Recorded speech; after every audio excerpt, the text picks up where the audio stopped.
May nakakuha na nga pala sa ating mga inakay. At namahagi nga pala ako ng mga isda sa aking mga followers. Gumawa ako ng frozen mohinya. Si Boy Machunurin ang unang customer.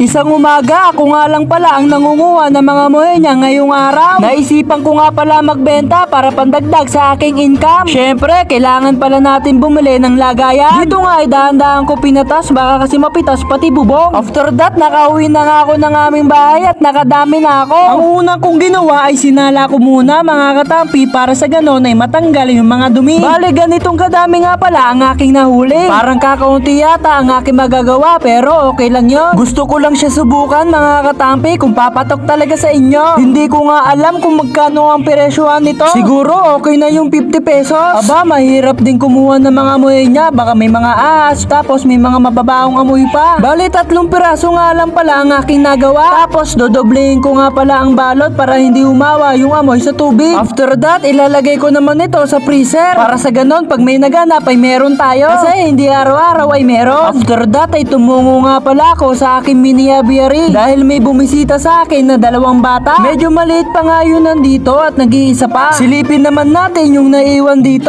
Ayan mga katampi, malaki na siya at pwede na. Ngayon, pinapili ko yung mga bata. Aba, 2 yung kinuha nila. Siguro, tig-isa sila dyan. Sana mapalaki nila ng maayos. Tapos, napansin ko nga pala ang kanyang lagayan. Napaka-astig talaga. Syempre, hindi pa dyan nagtatapos. Bigyan din natin ng beta. Hindi mawawala ang ating sticker. Ayan, shoutout sa kanila. After that, mga katampi, ito na naman ang aking stepping. Bali, bibili nga pala tayo sa palengke ng fruit tray. Kaya naman, agad ako tumungo bago ang lahat ay bumili ulit ako ng stepping. Sobrang lakas kasi ng ulan kahapon. Ayun, inalot tuloy yung stepping ko. After that, meron kaagad ako nakitang fruit tray. Alam ko, nasakto yan sa binigay sa akin. Buti na lang mga katampi, meron pa sa ilalim. Ayan, kompleto na. Kailangan pala natin ng 2 pa para mas mataas ito. Buti na lamang, meron kaagad ako nakita. Ayan mga katampi, excited na nga ako umuwi para gawin ito. Gaano kaya kataas ang aking magagawa ngayon? Nandito na nga ako sa aming bahay upang gawin ito. Biglang dumating nga dito si Boy Machunurin. Kaya naman ipapakita ko nga pala sa kanya kung gaano kataas ang aking gagawin. Ang gusto ko kasi mga katampi, yung ganito kataas mga katampi, yung talagang tatalong ka upang tingnan. Hindi naman siguro matutumba yun, di ba? Kaya nga pala siya nandito kasi nalaman niya nagbebenta ako ng frozen mohinya. Sana mas dumami pa ang aking customer. Kaya naman maraming salamat sa iyo, Boy Machunurin. Kaya naman kaagad siya umuwi para magpakain. So balik na nga ako sa akin trabaho. Buti na lang meron akong ganito. Para sa ganon ay mas mapadali ang akin trabaho. Ayan mga katampi, pinuputol ko na nga siya. After that mga katampi ay okay na. Hindi ko na nga binutas yung likod at gilid. Sana kayanin nyo na sa baba mga katampi kasi naman sobrang taas ang aking gagawin. So eto na nga pala yung aking finished product mga katampi. Hanggang dyan lang. Shoutout nga pala sa mga binigyan kong isda. Sila nga pala yung mga nanalo sa aking mga parapol. Tapos yung iba naman mga katampi ay talagang binigay ko. Dahil naawa ako sa kanila, sobrang layo pa ng pinanggalingan. Hanggang dito na lang aking storya. Paalam!